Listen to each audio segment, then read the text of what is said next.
Pwede po ba magpa-facial sa paa? Pwede rin naman po. Ano pong gusto niyo unahin? Yung hinduturo o yung lalaki?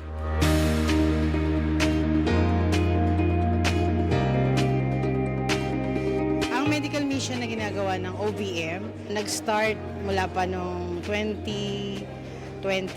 Kaso nag-pandemic, pero tuloy-tuloy pa rin yung ibang proyekto namin.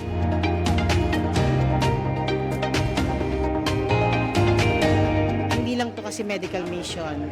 Kasama nito lahat ng mga wellness na tinatawag.